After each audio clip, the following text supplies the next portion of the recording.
I'm a little late by about 30 seconds. I was on time last time, I'm spewing. Welcome everybody. We've got some folks here already.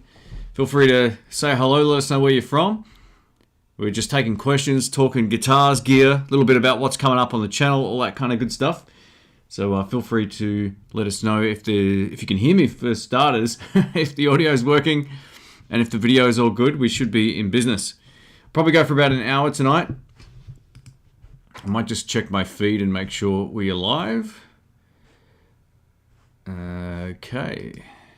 I think we're good. All right. I'll type in welcome here. All right, so we'll let this get fired up. This was pretty much set up without any notification here, so I'm just going to turn the volume of the mic back a little bit. That should be a bit better. All right, I'm streaming in 1080p 60 frames tonight, so we'll see if this works all right. Fingers crossed. All right, we can see in here. Thanks, Nick, I appreciate that. It's always the way. Sometimes you start and the mic's not working. It's happened to me so many times over the years. Session Room says, Chris from Canada. Welcome, mate. Awesome stuff. Thanks for joining in. Vincent says, will you do a review on the Harley Benton HB35? I will. It's right behind me. You know, I started shooting a video on it just yesterday or the day before. It was, yesterday, I'm pretty sure. I wasn't happy with my playing. I sort of wasn't feeling it. So I'm going to try again tomorrow and we'll nail it. I'm trying to write more backing tracks and experiment around a little bit more. And I think I picked the wrong sort of feel for the guitar. It was just a little bit dull. So I kind of want to go back and rewrite the intro track and have a little bit more fun with it. So hang in there. It'll be up in the next week or so. There's actually a few Harley Benton guitars here. Two I haven't opened yet. And this one is right here. I gotta say, I'm pretty impressed. The short review of it is this. It needs a high pass filter, but otherwise it's great. You can kind of get away without the high pass filter because it does have the split coil option, but it's not quite the same. Like when you want to turn down and get that nice sort of clean tone. So, all right, we got Ange from UK. Oh, Simon, welcome, mate. Sorry, I'm not too sure your username there is a bit confusing. All right, welcome everybody. Jerry from Albany, awesome stuff. Welcome. So, starting pretty soon, I'm going to bring you some new content. There's a long time in the making, but I've just locked in some of this stuff, and it's been, 2 years basically waiting to do some of this new stuff for the second half of the year, which is part of the reason why Ben's involved. I love having him on the channel, but he's helping me kind of, get ahead of the queue a little bit with my releases. So, it's been good to kind of start working towards this big plan I've had for 2 years and starting to sort of see it on a calendar and go, okay, this is going to work. I'll fill everybody in a little bit closer again to when it actually happens, but I'm planning on, there's always going to be the same sort of content going up, but a couple times a week there'll be a couple of different videos popping up from time to time. I'm a big fan of putting together all sorts of videos outside of the guitar niche, and while these are in the guitar niche, they're kind of different. So I'm really looking forward to it. I hope you guys like it. All right, we've got Jeff and Dan. Welcome. Quicksilver again. I'm wearing the same top I had last time. Out of respect. I think the issue with the cheap guitars is the fact they wire these lefties with right-handed audio pots. Yeah, you're probably right. That could be part of it. At the same time, though, I've replaced a lot of pots in guitars with just regular pots I buy from a shop, and they've worked okay. So I think the biggest problem I have with any guitar is, you're right, the taper can be sometimes missing completely until the end, but another issue I have with them is just all humbucker guitars should have high-pass filters. It makes the biggest difference to the tone. Especially, for those who don't know what that is, it's basically when you turn down all your high ends there. High pass filter is letting all the highs pass and taking out the low end. It's kind of confusing. It almost seems like the opposite, but yeah. We got Tosi, is it, from Berlin? Welcome. Session Room, Ben is great. Yeah, Ben's great, man. He's such a good player. And, you know, for a guy who's just been thrown in the deep end, I think he did a really great job on the first run of videos. We've already shot the second lot of videos, so there's 7 more or something in the queue. And he kills it. One take, man. I wish I could play that well. You know, I have my days where I can almost get it all done in one take, but yeah, he's the real deal. He's a gifted player through lots of practice. But yeah, I just thought it'd be time to mix it up, get some help, and fuck, this. Sorry, it looks like my audio keeps clipping. Hopefully, it sounds alright on your end, but I guess we'll find out. Yeah, he's a great player. No questions about it, and he makes the entire process easy for someone producing all the videos that I'm doing all the editing and the switching and all that kind of stuff. Oh, here we go. Raphael says he's been playing live every week for a month. Well done, mate. Congratulations. That's fantastic. I hope more people are inspired to do it because it's the best fun. It really is. Get out there and play live. I can't stress that enough. It changes your playing for the better and it gives you something to work towards. You know, I always wondered what I'd be doing just playing at home. And that's fine if that's all you want to do, if it's just more of a hobby. But I think with music or any sort of art, you want people to see it or hear it, whatever the case may be. So get out there and play. It's very rewarding in like the love for music kind of way. It's really good. So well done, mate. Congrats. Hey, the Pork Chops here. Welcome, man. Hey, Dylan's back. How you doing, man? Hope you've been well. Thanks, mate. Yeah, doing well. Keeping busy. I've been, just putting in the work to get the next month and a half sort of scheduled up, this month and next month. So there's a whole lot more stuff I've got to do in the next 2 weeks, and then I'll intermingle the new stuff with all the stuff I prepare ahead of time. There's some more Guitar Search Saturdays coming up. So next weekend there's one. 2 weeks after that there'll be another one. It's some cool shops, so stay tuned for those. I'm not going to spoil it too much, but we may have bought a guitar at one of them. A Session Room says more videos like the zombie pedal short film. Oh, mate, thank you. I appreciate that. Look, I love doing that kind of stuff. Ever since I was a kid, I've enjoyed using cameras and coming up with, you know, crappy little movies and whatever else, and I love it. And it's something I'd like to do once a year if I can. That's kind of the plan with that. Nick says, Ben's a great guy and awesome guitarist. Have you thought about doing some left and right-handed versions of the same guitar in one video with both of you? Yeah, actually, we spoke about that. The thing is, at least with Sky Music, where I borrow like all the stuff you see, I've reviewed most of their left-handed guitars already. But I think if we choose one where there is a lefty, I'll grab it as well and just do some we can do like a riff thing back and forth or something like that. I actually want to get him on a podcast because no one's really met him. He's just been thrown into the video cycle. So that's pretty brave of him to do that, especially on a somewhat large channel. So yeah, I think he did a great job. But I'm going to definitely do a sit-down video with him and we'll do some playing and some review videos together. The second lot of videos, I'm kind of like introducing the gear. He's just doing all the playing and the part at the end, talking about the guitar. So I'm trying a few different formats just to sort of see what goes over the best with everybody, because I probably should have done that the first time round, but I just thought, we'll throw him in and see how he goes. And he's getting, he's great at the playing, but he's getting great at the whole process straight away. So, hey, we've got Traynor here. Welcome, man. We've got Steve as well. Welcome.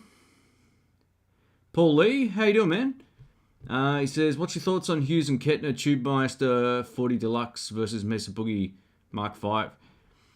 Yeah, some of the Hughes and Kettner stuff is good. The ones I don't like, I think they're called the Statesmans. They're like way too...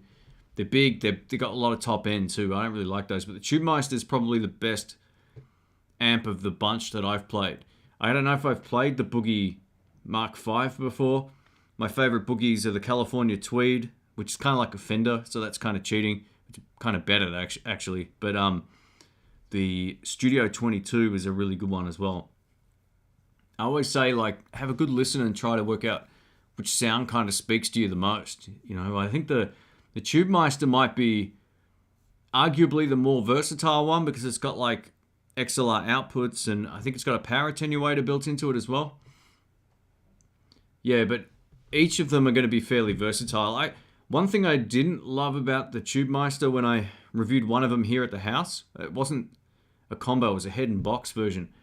It just didn't sound very good on like the higher gain channels. It was very thin kind of sounding. So if you're looking for that kind of sound, you might love it. But I didn't really love it. The best one was the Tubemeister 20. Just turn up the clean channel. It sounds unreal. So I don't know if you can still get that though. So yeah, get a Marshall. Do I still play the artist? No, I didn't. No, I don't. I sent most of the stuff back to artist, and I also sold some of the stuff that I was sent because I think the Cherry 58 went back to them from memory. Or was it the black one? No, the black one went back to them. I think I sold the red 335. I don't really play them that much. I like to showcase the guitars because I'm a fan of lots of different guitars, but yeah, for me, if something's not getting played, I think at that particular time too, I had my Tokai 335, which I don't have anymore. So it's kind of like, which one am I going to play the most? So anytime I really get like double ups on stuff, especially if it's not really doing anything that my current guitar doesn't do, I usually move it on. I've said this a million times, I don't just put guitars in the cupboard or on the wall. I like to keep the ones I use. Nothing wrong with it though. It's easily as good as this.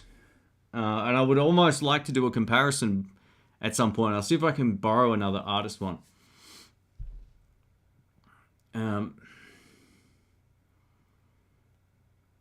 Do I ever play a Fender Thinline P90 guitar? I don't know.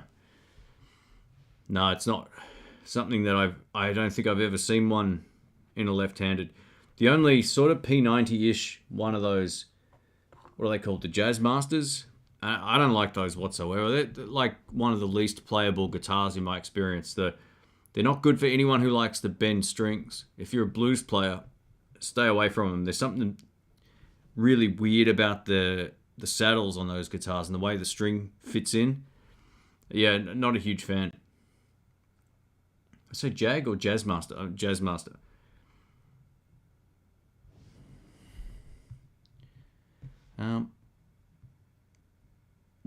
Was I talking about a treble bleed earlier? I was, yep.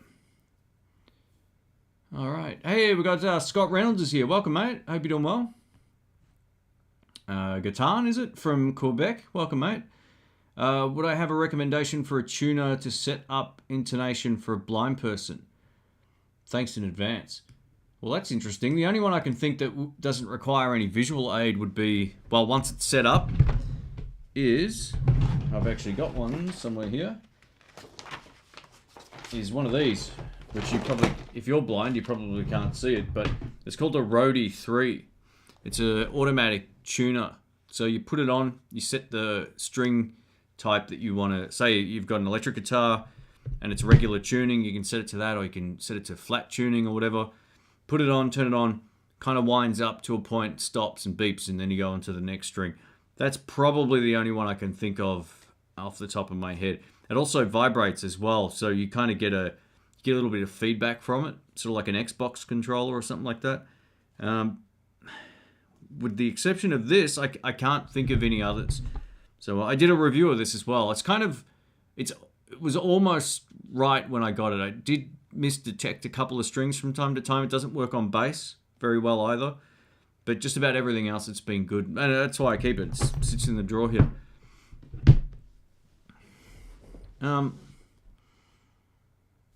D-Max says, really like your Missing Link Audio Eliminator pedal review. Looks like a really solid pedal. I like the simplicity and versatility. Do they sell it through their website? Just through their website. You'll find with any boutique builder, or like a lot of them, they won't have a lot of like shops that sell them on their behalf. You just go to the source. I would say like 80% of boutique companies do that. I'm not talking about like household name brands. They're different, like Wampler and all that. You can buy them everywhere. Boss. But anytime you're talking about a guy who just builds them at home and does it himself or herself, that's you usually just get them from that, from their website. It's a great pedal. It's one of the best I've tried since starting my channel. It is killer. It's going to be a keeper, and I'm going to showcase it on other videos because I like it that much. It's great. I haven't tried it live, but just using it here, it was unreal. It's maybe the only pedal where the tone control works everywhere. It's not like you got to have it. My biggest criticism of a lot of pedals, including some that are really well known, is the fact that they've got 6 controls and you have to like aggressively dial them. This, you just set everything at noon or 1 o'clock, 2 o'clock. It all works. It doesn't matter. It's super cool.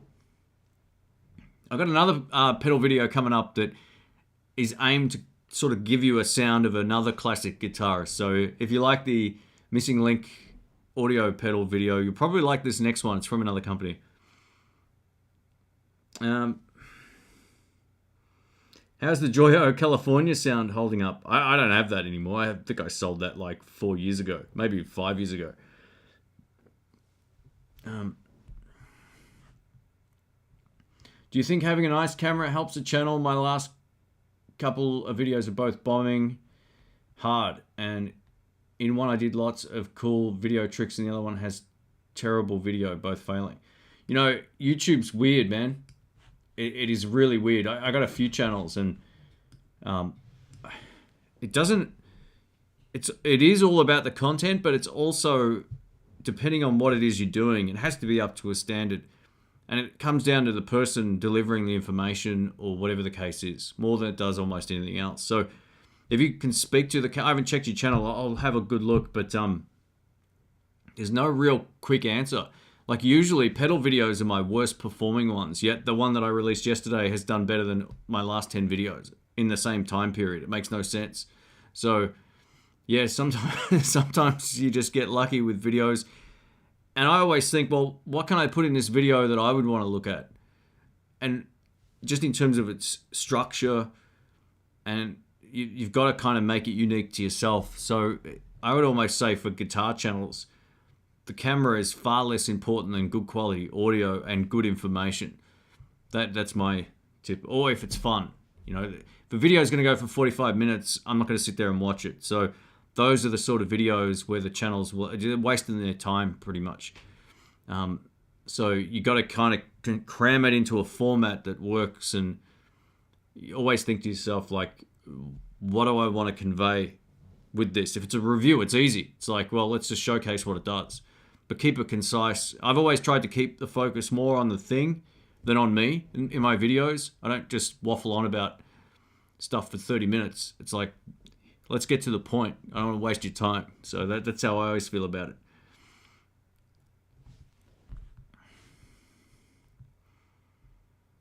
Oh, well, the chat just moved. Hey, Petoski, welcome, man. He says, have you tried the Ages Overdrive from Walrus Audio? I haven't. I don't know that one. Actually, let me have a look. Let's see if I've actually seen it. Because, no, I don't know this one at all. $300. must be pretty good. Yeah, I don't know. I don't know if I've really tried any of their stuff on my channel, actually. It's just not a brand I've been like as familiar with. Sorry, the chat just flew down here and I missed a heap of stuff. One sec. All right. Hey Shane, issue with my high E. When I bend the string, it goes out of tune. When I tune, the machine seems to skip and overtune. So that could be two things. It could be three. One of the most common things that everybody overlooks is how the nut is cut, right? So where the string sits on the actual here. Like where it sits over here.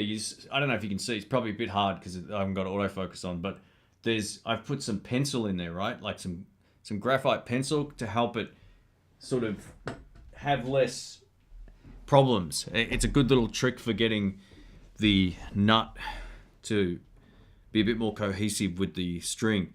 But usually a lot of people don't string their guitars properly. And I'm not sure if how you're doing it or if it is the tuner, but if it turns, I always look for, if there's too much play in the tuner, then there's something wrong with it generally. So if you turn it and nothing turns, so if you get the actual peg, turn it just slightly and the thing doesn't move, then it could be faulty. It might have a bit too much play. So as you're tuning it up, it might slip back slightly. But my guess could be that it's probably got some sort of inherent issue with the nut. The nut is one of the biggest problems for a lot of guitars, especially Gibsons. If it's a Les Paul, you're at the mercy of other problems inherently as well. It's just the way that it is. So you make sure you know how to tune, like string the guitar properly. I had a few videos on that. The Joe Bottom Way is the best. His tech is the video that I based mine on. And yeah, it's really reliable that way. But yeah, there's a lot of there's three main things it could be. So just start by troubleshooting everything. Make sure when you wind your strings, the string should go below the one above the wind. So it should just keep sort of like winding below it, so it pushes itself back up near the hole. That's usually the best way to do it. It's hard to explain verbally. It's much easier visually, but I've got a few tuning guide videos, so it should help. I'm great at the buying, but suck at the playing. That's kind of why I've like stopped buying stuff.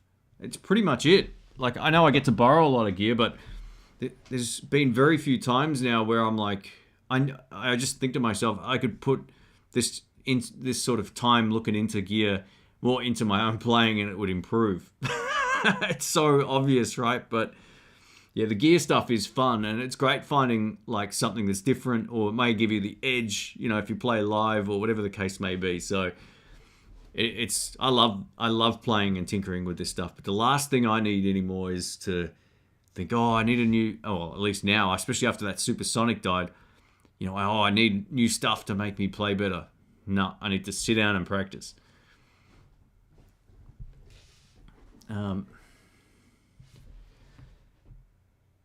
Tried the Strymon Big Sky pedal. You know, I'm going to get all of that stuff coming in pretty soon. So I haven't.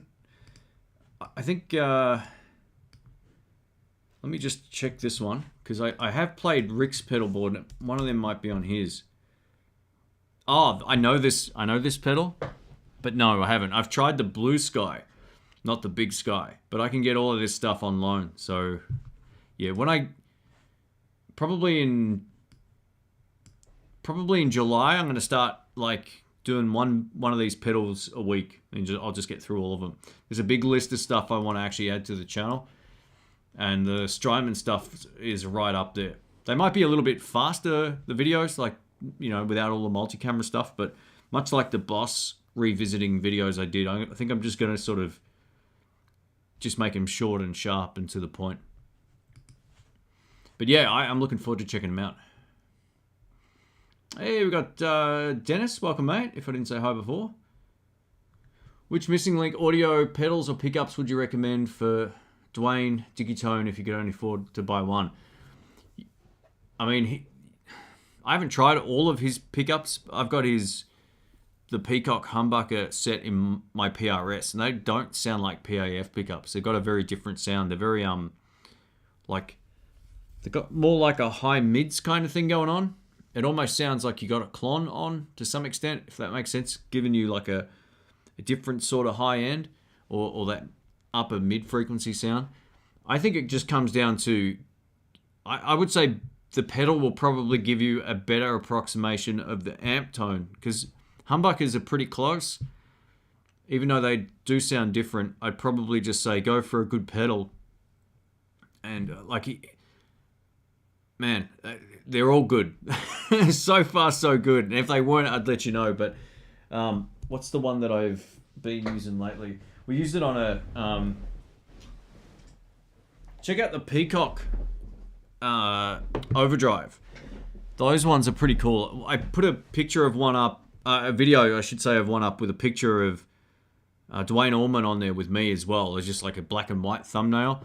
That's the one to go for, I'd say, or at least start there and then go through some of the other ones, because he's got videos from this really great player. It's Dr. something his name is, and yeah, you'll get a good sense of how it may sound through another amp as well. So I can't really, like, Dwayne Allman's not a guy I've ever really tried to imitate, so I didn't really go for that in the video. I kind of approximated the feel, but yeah, I'm not that sort of player, but he's better at sort of really nailing the feel. So go check out his website and have a look.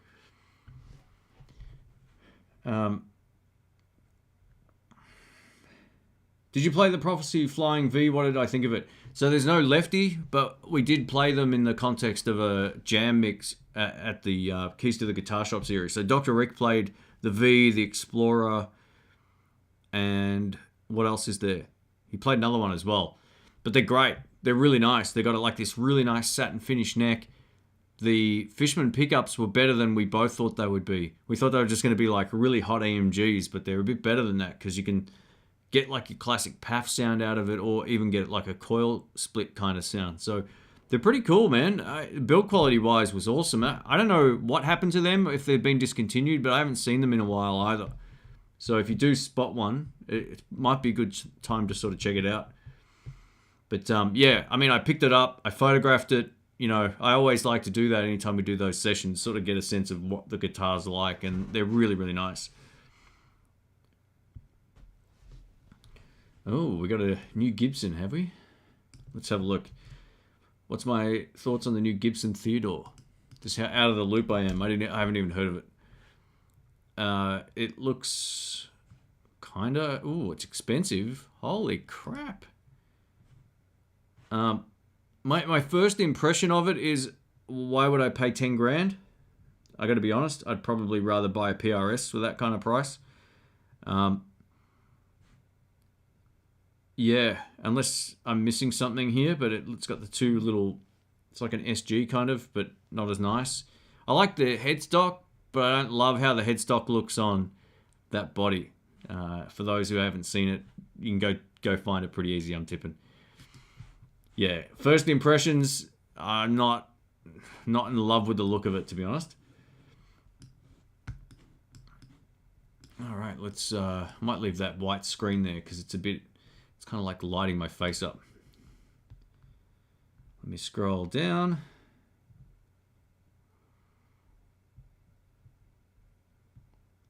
What pedals do you recommend for a Blues Junior? Man, I mean, what do you play? Like, I need more info. Yeah, more info. I mean, Blues Juniors kind of do okay with any type of boost pedal. It just really depends on what you're looking for. You're looking for a delay, you're looking for a reverb, not a reverb, but you're looking for a tremolo, what are you looking for? Do you think we're going to have any cool Lefty guitars for the summer NAMM? Yeah, I don't know. Possibly. I'd like to see some new ones come out of that. I gotta be honest, I don't really watch a lot of the stuff that comes out of NAMM. I've said this a million times. I always feel like NAMM makes everybody feel like whatever they just bought is irrelevant or is a little bit on the like redundant side. It doesn't, like, it's the same stuff every year. So I kind of learned a while back that I think the hype behind the new Gibson with exactly the same setup but a different finish isn't really that exciting. I think it gives people the impression that everything that they bought is junk. Especially when it comes to multi-effects pedals. And this is the biggest trapping of those kind of things. Like every other year there's a new one. And yeah, I don't really... I've like sort of switched off from the whole NAMM thing. I may check... Look, there's a couple of channels I will look at their videos from time to time depending on what it's about. But yeah, I kind of don't have time to just go through hundreds of things anymore. Or I don't make the time for it. I probably do have time for it, but I'd rather be doing something else. So in response to your question, though, I hope so. But I don't have my fingers crossed for, like, lots of great lefties. I would like to see a couple of new models come out. I really wished PRS had made some more SEs in a lefty. That would have been enough. Have you created a video detailing how to record your guitar? I have. So if you're just talking about recording at home, I've done a few different videos on that, so you can check that out for sure. You know what? I can't remember the titles of the videos, but you'll be able to find it. Just type in home studio recording in the blues and it should come up. If you could only own one guitar, what would it be and why? Yeah, these sort of answers change every other day. But I'd probably keep the one that has the most sentimental value for me, which is my 52 reissue Telecaster. But it's not an easy question to answer, because I don't just want to play that all the time. I go through phases where I might only want to play, you know, the Flying V or the or the Strat. Even now I'm playing a lot, so it's But if I was gifted a guitar, what one would it be? Maybe Albert King's Flying V. I reckon I'd be pretty much done with that. That'd be awesome.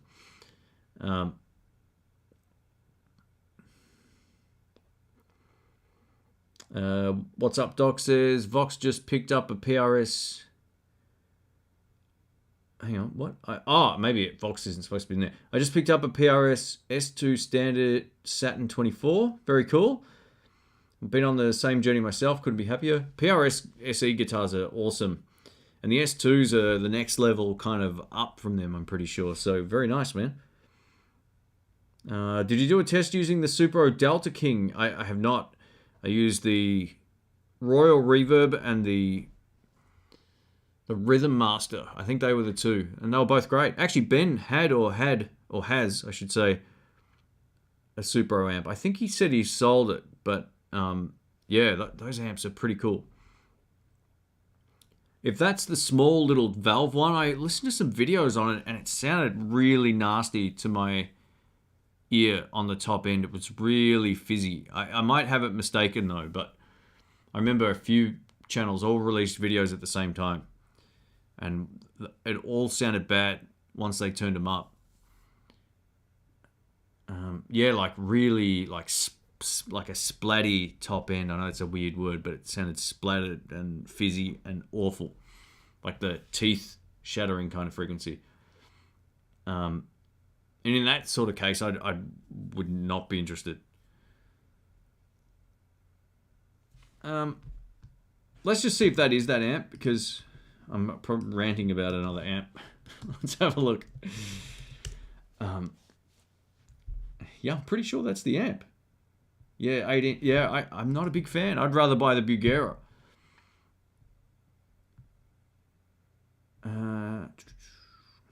Hey, we got Jamal here. Welcome, mate. We got NJ's here as well. How you doing?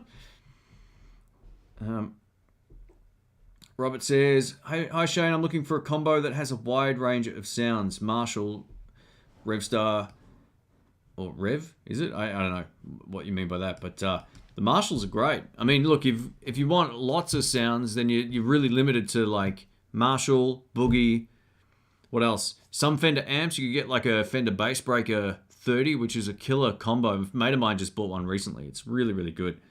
But yeah, there's not a whole lot of really great multi-channel amplifiers that aren't huge. You know, I would have said the Supersonic a little while back, but I don't trust their reliability anymore because mine died, another amp got returned the same week, and the other one in the shop didn't work properly. So I kind of don't recommend them now, just based on that. If you get one that works fine, it's great. You know, you can also get PV, if you can find like an old classic 30, there's really only 2 channels on there, but it's very usable still. I think they're pretty cool amps and very simple to get a good sound out of as well.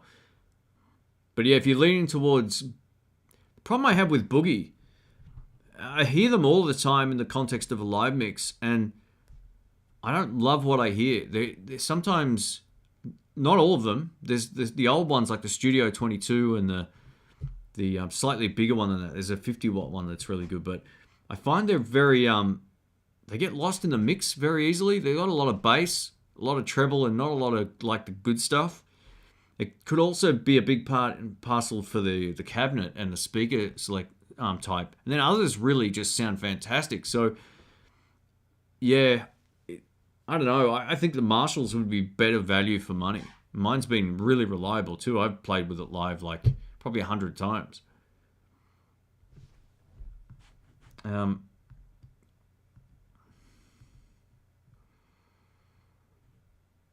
Is the next tone the SS amp that sounded the most valve-like? Yeah, it could be the one. I mean, they're very, very close. I would always say, even over that, try and find an old PV Bandit. Those things are unreal. They sound very, very good.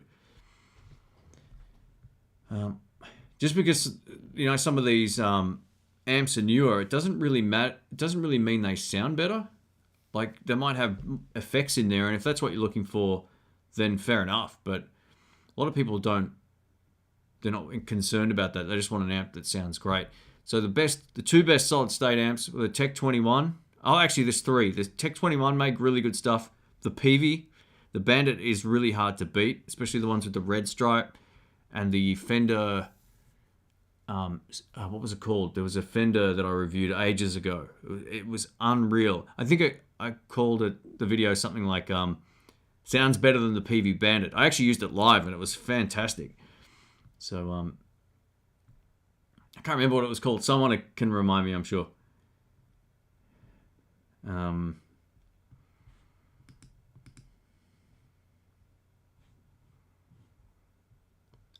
What are the main amps you're currently using for home/small gigs? So I only have 3 amps, which I guess is still quite a few, but I don't have like stockpiles of them. My Fender Blues Deluxe, anytime I want to use my pedal board, that's the amp I take out. I've got my Marshall DSL 40 still with the Texas Heat in there, and I can use that without any pedals and get just as great of a sound. And then occasionally I'll use a wah or a delay pedal in the effects, not a wah in the effects loop, but a delay in the effects loop, because you can turn it on and off. And then I've got my little Artist Tweed Tone 20, and that's it. I do have a couple little like small practice amps. I've got the Joyo Jam Buddy, and I've got the Moore Hornet, which is still going strong. Guitar Everyone says, hi Shane, just purchased the Gretsch Electromatic G5422TG, and it's a great guitar. Let me just look it up. I can never remember which ones are which. Even when compared to the made in Japan G6120 Electromatic is on par with the pickups. Yeah, I agree. They're great guitars. Nearly every Gretsch I've played recently has been surprisingly awesome. You know, I got a Guitar Search Saturdays coming up from one that I shot interstate here. I got to play one again. I was like, man, these things are so good.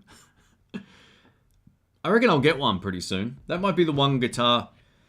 You know, I never bought a Gretsch, but I could see myself with one and enjoying it more than most 335s, just based on the tones. They're really great. I came in when he's describing the amp, but didn't hear the name of what he's talking about. I'm not exactly sure which part that was. Sorry, mate. All right, yeah, thumbs up. How many we got? We got 49 likes and 100 people here. So, let's see if we can get to, let's underachieve. Let's see if we can get it to 60.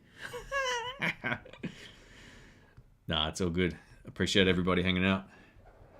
Hi Shane, of the affordable wireless packs you have reviewed a few years ago, any still in use by you? Yes. So I've got the New X one. It's still going strong. The X5 one didn't work properly after a while. It kept like coming loose out of the connector on the guitar. Had nothing to do with the guitar. It was something to do with the jack socket. I followed that up on a best and worst of 2020, I think, that video. X5. I think it was the 2020 one that had the sort of revisit of that, because it just wasn't great. The X5 one's going well. If you can, I know that some of these were recalled a while back. It wasn't this particular one, but if you can get a Line 6 G30, these things are unreal, man. I've done festivals with these and walked right out into like 30, 40 meters away from the stage, and it's worked. So it's crazy. You can walk up the outside and down the street with these things. They're really good. But yeah, the New X ones are still going strong. I actually gave a couple of packs away too to some friends. So sometimes they just sit here and I'm like, oh, you know, here, you can have a pack of these.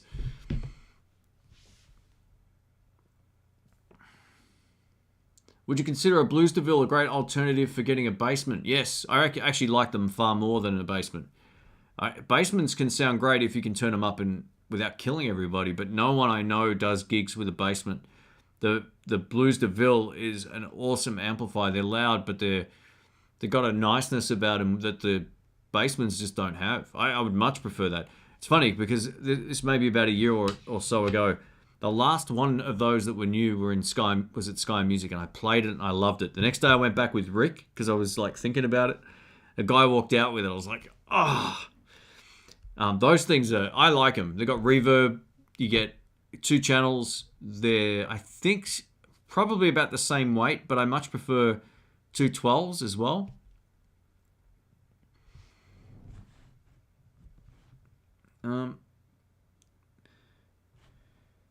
Hey Shane, I have a question. If you use the multi-effects pedal that has an amp simulator and IR system into an active speaker, will it sound good, like an actual amp?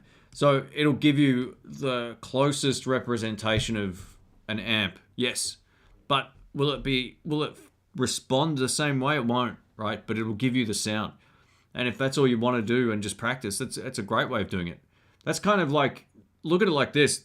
Whatever headphones you can plug into that's the powered speaker is just going to amplify the sound and give you pretty much the same thing. So yeah, the thing you will miss if you're just going out into one will be the stereo effects. If you're using like a stereo delay, it'll still work in mono and it'll sound great, but any of those multi-effects pedals will work fine going into PA speaker. I used to own a number of powered speakers, and I tested all that stuff out years ago. It's pretty cool. I played an Ibanez RG all my life. Do you think the new Yamaha Revstar standard is as easy to play as well? Yeah, the Ibanez RGs are great. I think they're very different guitars though, the Revstars, and I had no playability issues with the 2 that I got to test in Lefty. So yeah, just if you're playing like metal and you're used to the RG's I think got a flatter fretboard and all that kind of stuff as well, it's going to feel different in the hand, but I don't think like one is a better guitar than the other. They're both good. Did you ever try the Pignose 7100 amp? I have actually heard one of them once. This was going back a long time ago. I didn't know what it was back then, but yeah, it's been a long time. I don't really recall. They're those little, like really tiny little amps, right?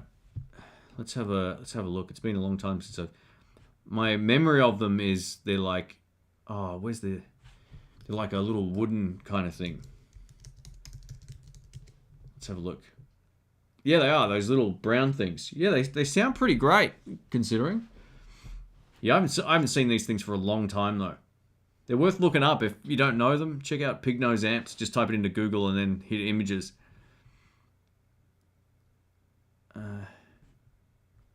Hey Shane, what happened to the ToneMaster twin amp that you didn't like about it? I just wasn't using it. It's kind of what it comes down to. I got really limited floor space here too. So to have amps in front of amps and just to have them here for the sake of videos, it's not enough. I'd rather have some floor space. So great amps for anyone doing a good mix of either live stuff or home stuff. Just not really my kind of thing. That's really why I sold my twin back in the early days too, because I found I was more partial to a Fender DeVille kind of sound than I was to a twin. Always. I owned both at the same time, and the twin was my least favorite out of them for the style of music that I play. If you're doing like rockabilly or surf, or they can be used successfully for blues as well, but yeah, not the sort of sound that I kind of go for my inherent sort of tone. But I already got a Fender amp too, so it was kind of like two things doing clean channels. Thanks for the answer. Someone's selling a DeVille from the 90s. Oh, yeah, well, do it, man. Have a look at it. That's super cool.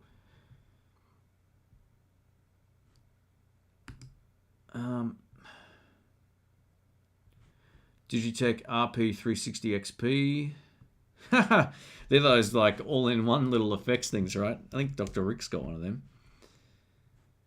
Let's have a look. Oh, no, they're different.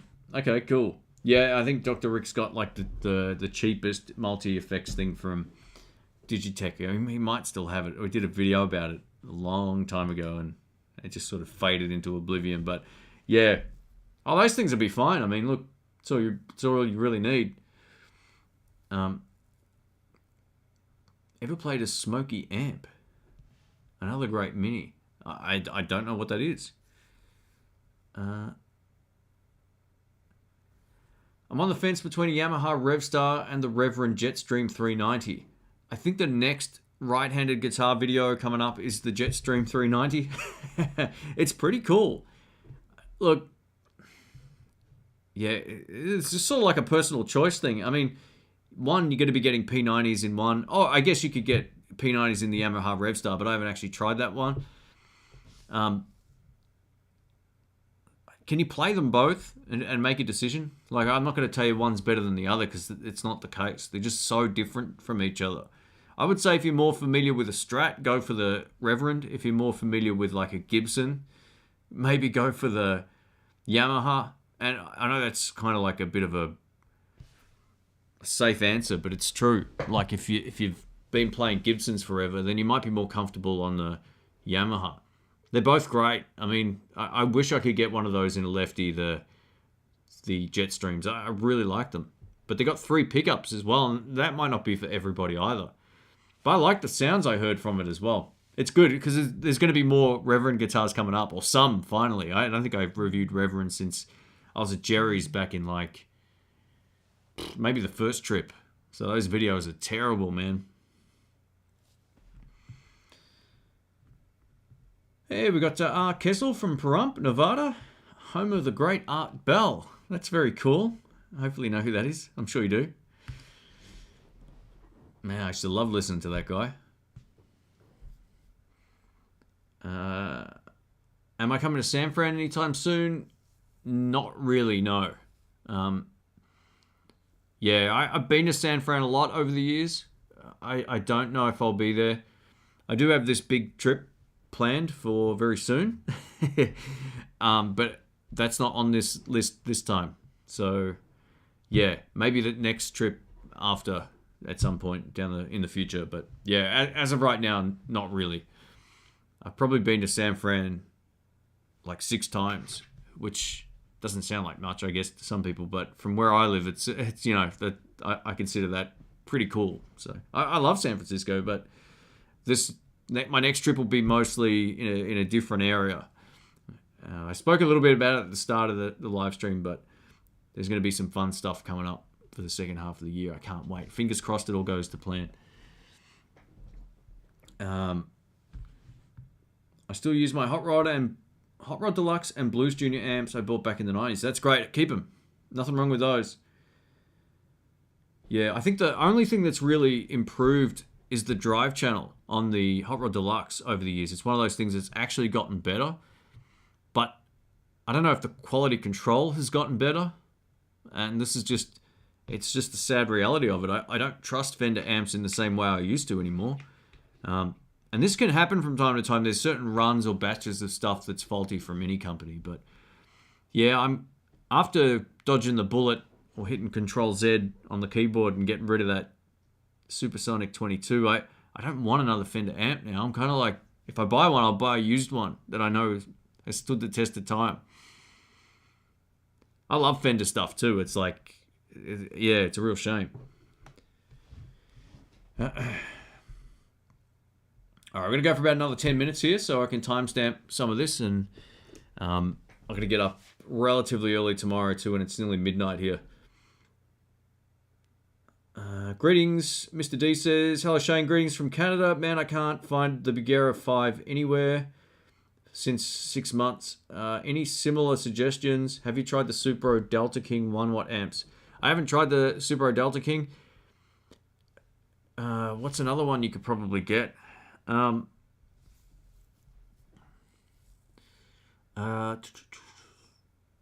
mean, look, yeah, the Bigera V5s are usually pretty easy to find, which is surprising. So I don't know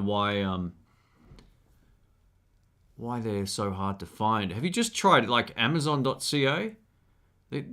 Canada, it doesn't have the biggest Amazon, but usually that kind of stuff's available. Yeah, look, I always think with if you're buying a valve amp, you should be able to turn it down. 5 watts is still too loud for a lot of times. So find anything that has a power attenuation that you can sort of switch down. You know, I haven't tried lots of... Actually, the only other one I can think of, which you may or may not be into, is the DSL-5. It's a great little combo. I really like it. DMS, welcome, mate. Where the hell's Dim Buller? Martin says, hey Shane, your channel is amazing. When you tried the Bassbreaker 30R, did you experience any extra noise coming from the reverb? And how was the overall hiss compared with other amps? Or with for example, Hot Rod Deluxe. The Bassbreaker was one of the best amps I've tried, so no problem. So a good mate of mine bought one. He took it out, we played it live, and sounded unreal in the context of a live mix. So it has enough volume there. I don't recall it really being too hiss problematic like some of the other amps are on their clean channels. So if you've got the gain cranked, you're going to hear more hiss anyway. It's like turning a drive circuit up on a overdrive or distortion pedal. You're going to hear more of that. But hey, did I see PeterGregg here? Whoa, early Sunday morning. Mate, you're awake. I'm rolling over and going back to sleep. Thumbs up on your live stream. Thanks, Peter. Thanks for dropping in, man. I'll shoot you a text in a bit too, mate. I've been meaning to reply to yours. I would think I was asleep when you sent the text back to me. It was like 2 in the morning. So, yeah. Go check out PeterGregg's channel, folks. He's a lovely dude. If you're into cameras and all things nerdery, he's got a few channels, actually. He's got a cooking one and a live streaming channel. He's been instrumental in me sort of trying to upgrade my live streaming quality for a long time, and his is still the best. Rickenbacker 12-string Lefty, ever played one? I have not. I've seen one once at Jerry's, and I didn't play it because I couldn't get it in tune. And it wasn't a fault of the guitar. I just didn't know what I was doing. So, yeah, I can't help you there, but hopefully I get my hands on one at some point. Morning, great channel. Thank you, artist formerly known as Jesse. Hey, we got 100 thumbs up, have we? Thank you, appreciate it. That's awesome. Really liking the Captor X for quiet playing at home. Exactly, I love that thing. It retired the Kemper, retired the 2 Notes Torpedo, which is essentially the same thing. But I love this unit. If you're doing any type of recording at home, or if you've got studio monitors and you don't want to destroy everybody's ears, get a Captor X. Just a great piece of technology. It's funny because when Ben came over, he's like, oh, how do you record? I said, oh, I've got one of these things. He goes, oh, are they any good? And he played. He's like, man, this is unbelievable. I go, yeah, and we can have the volume however we like, so we don't blow our ears out. They're really great. I much prefer it over the full like Kemper Pro experience, or whatever you want to call it. Just the process involved with that. The Kemper's great. It sounds awesome for doing certain things. But if you've got a valve amp and you can bypass the speaker, the Captor X is awesome. Hey, PeterGregg says his thumbs up 95. Very cool. Thanks, man.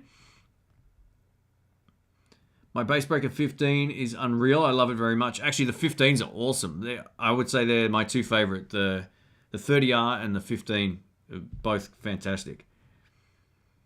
Blackstar HD5R is a great amp.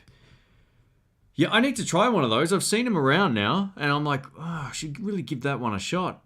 Yeah, I'll see what I can do about that. I use a Bugera PS1 Power Soak, makes the Marshall DSL, I think, 60 usable in the house. Cool.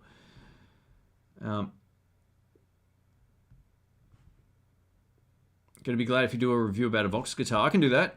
Yeah, Sky Music has those. They're in right-handed, unfortunately, or fortunately. There's no lefties, but yeah, I can put them on the channel. That's totally cool. I want to sort of start cranking out the output again, just to sort of get a bigger, diverse range of stuff. And having Ben, who's got a completely different approach, has been great. I think it's a good sort of thing. And Dr. Rick will be back too. He's going to showcase some stuff coming up. So, yeah, that's always fun having him over. Those two guys are so similar, like one take and they're done. It's like, far out, man. This is so cool. I actually really love watching them do their thing.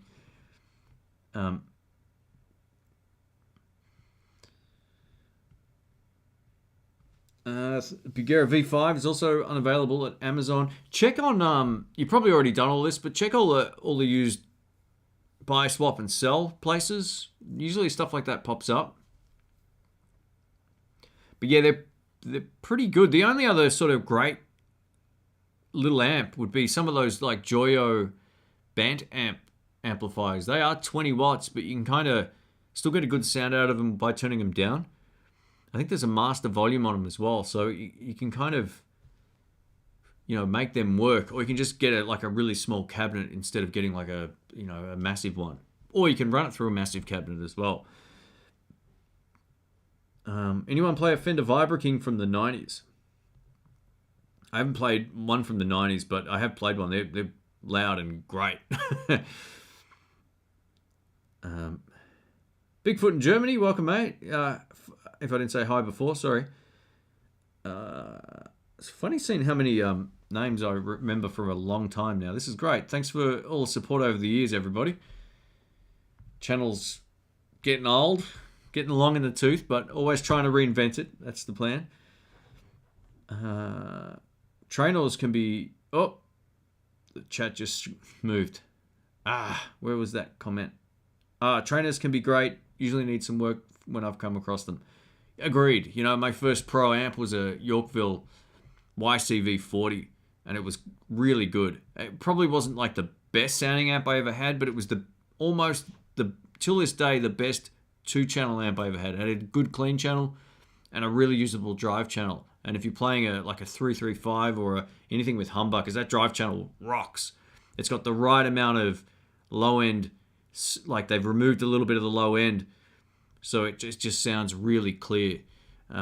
The cleans aren't quite as nice as a Fender amp, but they're very, very close. So yeah, I think they're great amps.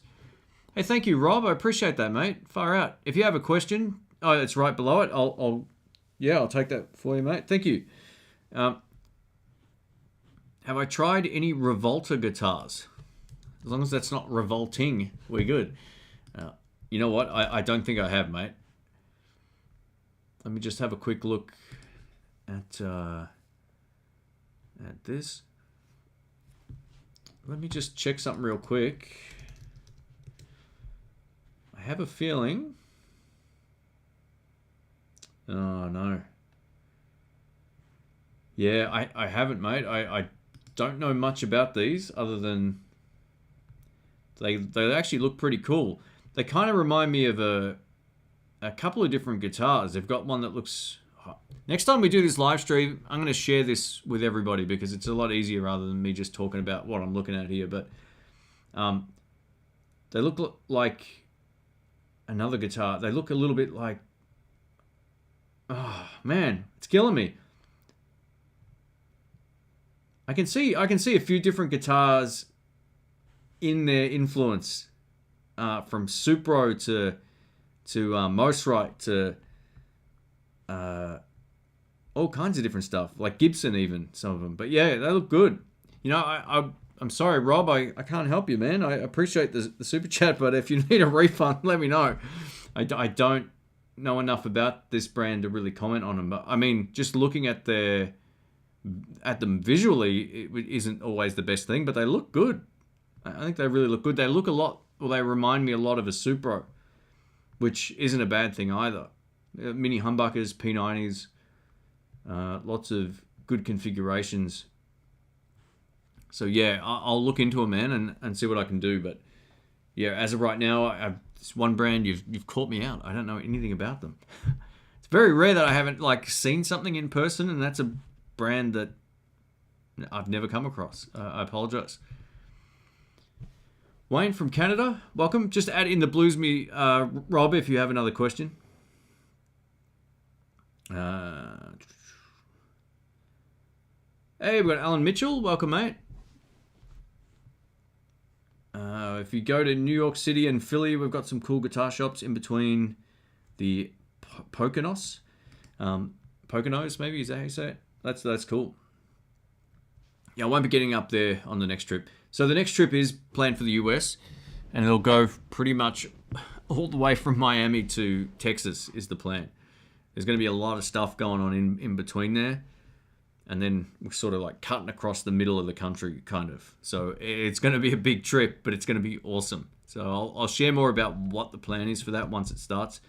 I kind of just want to surprise people with it. So for those who watch till the end of the live stream, you get a little bit of a quick insight into what's coming up. But there's going to be a lot of the stuff I will share with you. There's a lot of Guitar Search Saturdays coming up, places I've always wanted to go, and with the new format of videos, which will be even more improved on what you've seen in the last few episodes. It's going to be really good. So, yeah, lots and lots of cool stuff coming up for hopefully the last half of the year if it all goes to plan.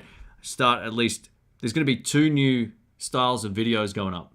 One, I've never done before, and it's going to be great. Hopefully, it's going to be fun. I don't know how many videos that I actually have in it, but the other one is something I've wanted to do for a long time, and that'll be 100% happening if there's no issues with flights and all that kind of stuff. So yeah, it's going to be a fun second part of the year. This is the trip I lost 2 years ago because of everything that happened.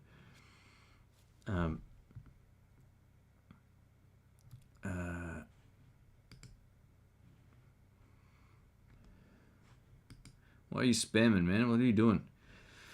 JR Bell says, "Hi Shane, I'm considering getting the Marshall Origin 50. I was wondering what you think about it. Out of all of the Marshall Origin amps, the 50 is the only good one. I would stay clear of all of the others. The head's good and the combo amp's good. Don't buy any of the other amps. I did comparisons with the Origin when I got my DSL, and the DSL wiped the floor with them. Far better tones, more tones. The build quality feels more robust on the DSLs as well. I'm not a huge fan of the Origin amps. I think they're a bit on the underwhelming side. But if you like and you can turn them up to get the great sound, they sound fantastic. And if you're into that, you're gonna get a lot of use out of them. But for the kind of stuff I play, I much prefer the DSL. Question: am I on the S5? I'm using the S5 right now. I am. Yeah, I got the audio adapter on it, and I've got a shotgun microphone out, which is something I don't often do because I'm charging up my packs over here. But yeah, this is just the Rode, I think it's the NT5. It's one of my favorite shotgun mics, actually. I don't normally love shotgun mics because as soon as you do this, they don't sound very good. But this one, yeah, it sounds great. That Halloween bit you did was awesome. Thanks, Alan. I appreciate that, mate. They're made by Eastwood. Okay. So that's why when I Google searched them, it came up with Eastwood Guitars, which is a brand I'll be showcasing more on in the second half of the year. So also, just to let you know, I'll be at Jerry's Lefty Guitars again coming up. It's been a long time since I've been there, and he's got a lot of cool stuff. So there'll be, basically, usually when I've gone there, I've been doing different, the quality of the videos isn't what I would be doing if I was producing them at home, but there's like lots of cool stuff at his shop to make that whole process a lot easier now. So it'll be very similar in terms of what I'm doing here, but over there. So I can showcase all those brands.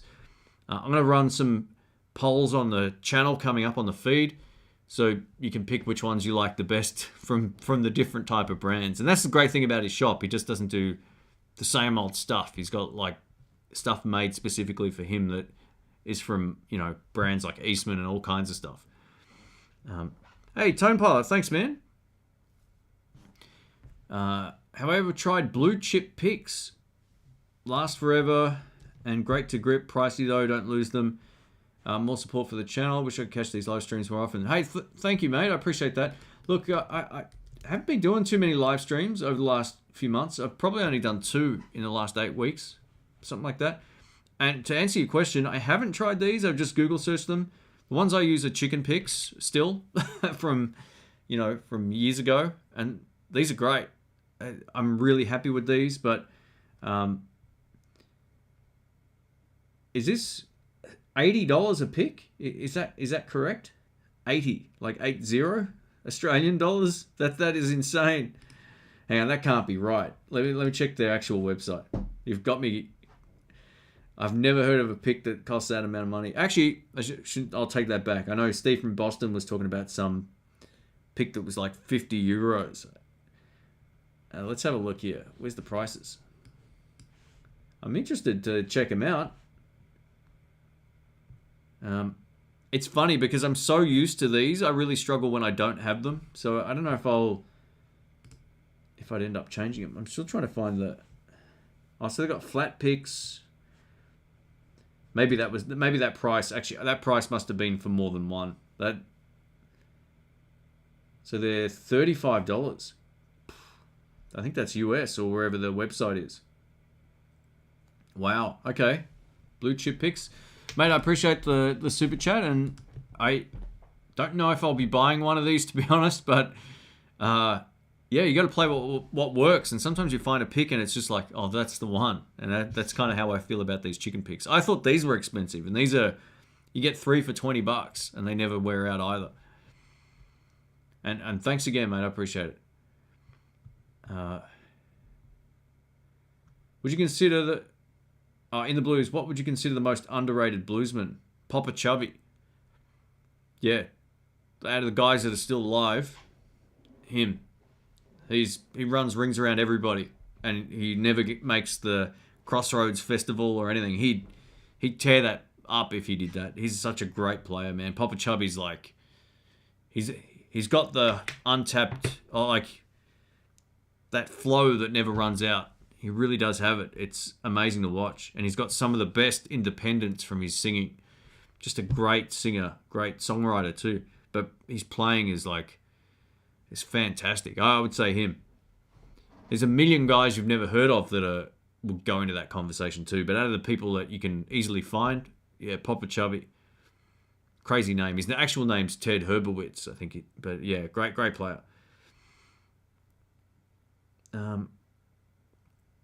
All right, we're going to wrap this up in 2 secs. What do I think about the ToneRite for electric guitars? Yeah, I don't know how I feel about that thing. I don't know what it did, if it did anything. That's why the review video I did it with the acoustic guitar had really old strings on there to start, so there wasn't that influence of the strings getting older. They were already really old. Some people thought they could hear a difference. I could see a slight difference on the spectrograph thing that I loaded up, but I don't know how impactful it is on a guitar.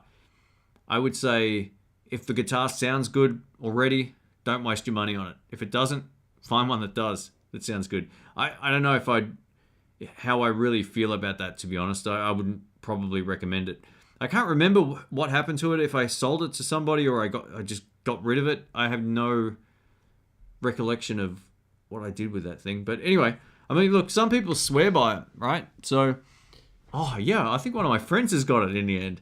But, yeah, it's one of those things where electric guitars, like, they either sound good or they don't, right? Because you got to remember, like, the pickups are the thing that's changing the sound. It's not necessarily like the tone wood thing has been debunked a million times. Now, some guitars may sustain better than others, but that could be through other influential factors, right? So, I don't know. I really don't feel like running something on your guitar for 30 hours is going to make it sound better. Like, put better pickups in there. It's going to make the world of difference. What do I think about the Fender Princeton 65 versus 68? Also, would you recommend as good headphones for practice? So, the 65's probably got more headroom. That's its benefit. So, more clean before it starts to break up. The 68 breaks up a little bit earlier. It just depends on what kind of sound you're going for. I think they both sound really good. Anytime you're talking about a Princeton, though, I prefer to buy one with a 12-inch speaker if I was to get one. When it comes to headphones, you know, you can get... Man, it just really depends on your budget because there's so many brands that make good headphones, but they also make a lot of crap headphones. If you got a bit of extra cash, look up the Technics DJ series. They're really good. Like, they'll last you 10 years. They're awesome. If you got a little less cash, look up Audio Technica. The ATX series are really good. But they're not like studio quality ones, right? The Technics sound fantastic, but I wouldn't mix music on them. But for doing that kind of stuff, it's unreal. Or just for listening to music, they sound phenomenal. The Audio Technica and Sennheisers are the ones you want if you're going to be actually doing mixing. I would say still you'd want to use studio monitors, but in the case of headphones, you can get good Sennheisers at a reasonable price, but the quality goes up exponentially the more you pay. Like this $70 headphones are nowhere near as good as their like $150 headphones, and they just sort of like keeps going up. I haven't tried them all either. It's been a long time since I've looked for headphones, but I use Audio Technicas now because they're kind of like a good middle ground between quality, longevity, and sound quality. That's kind of how I look at it. Question, I've enjoyed the Missing Link audio pedal reviews and bought the Peacock. Very cool, man. Awesome stuff. What's your opinion on how different the new Eliminator is? Are they both an amp in the box pedal? They are. That's from Surrogates Dan. The new one is based. They're all kind of EQ differently. So I can't remember the model of the JCM or whatever it is that the other pedal's made on, but this is just supposed to replicate the ZZ Top sound basically, and it does it so well. It's probably also got more gain in it as well inherently. It's got a much sort of like dirty sound, even with the gain most of the way down on the new one. They will be voiced differently. It might be a good sort of follow-up video, actually. I might do a comparison between a few of them. I think the top end will be slightly different. The new one's great because it's got an EQ or a tone control. It just works. Doesn't matter where you put it. But that sound might not be for everyone. It's like a great dirty blues sound versus like a southern rock in a box kind of sound. They're just a very different sort of overall end experience, even though they both technically are amps in a box kind of deals. The Peacock one, is that the one you... Oh, I've lost your question, sorry. Some of the other ones have a JBL speaker voicing control, so it adds the sound of the speaker to the mix. So yeah, they will be different in that regard. It's kind of hard to explain, but yeah, the new one doesn't have that. It's just like a straight up distortion. Hey, Six String Steve, thank you, mate. If you got any questions, let us know before we wrap this up. What's your thoughts, recommendations for a spring-loaded wah? You know, I've only tried one of those from Jim Dunlop, and I can't remember which one it was, but it was weird for me to use it. So I've been using regular wah pedals for as long as I've been using wahs. So probably not something that I would sort of go after. I think it's probably just another thing that can go wrong, potentially. But I know Jim Dunlop make one of those, and I think I reviewed it on like my big 14 wah pedal shootout video. And thanks again, Six String, I appreciate it, mate. All right, we might wrap this up. If anyone has any last questions, I'll take one more here. But yeah, because I'm going to try and put some timestamps on here tonight. So if anyone watches this on the playback, then I can sort of skip around. So yeah, thanks again to Six String Steve for the super chat. Tone Pilot as well, thank you, mate. The heads up on those picks. We had Rob as well, so thanks guys. I think that was about it. Cheers. And thanks to everyone for watching. Oh, I've also got this new little thing I was going to try tonight. I made this for the live streams because we always have, I don't know if this is going to work. It's the first time I'm clicking this. Hopefully the audio still works. But yeah, look at this. This is the Patreon crew. I finally did it. Thanks, everybody. And everyone who's part of the channel members is now on the list here as well. So thanks, guys. And if you like what I do, leave a thumbs up, subscribe, click the bell if you're not already. I guess anyone commenting in here is already subscribed, but there we go. How about that? I finally did something new. Next thing is to learn how to share the screen through Open Broadcaster software, and we're laughing. Hey, Addy, thank you. Thanks for the super chat there. Far out. Thanks. I'd like to be able to bring them on screen somehow, but I haven't worked that out through this software yet. But thanks, everybody. Thank you, Addy. I appreciate it. If I missed your question, just leave it in the chat. Leave it in the comment section of the video once it's finished, and I'll reply as I'm adding the timestamps. That's usually how I do it. Hey, Janice is here as well. Welcome. All right. I think we are done.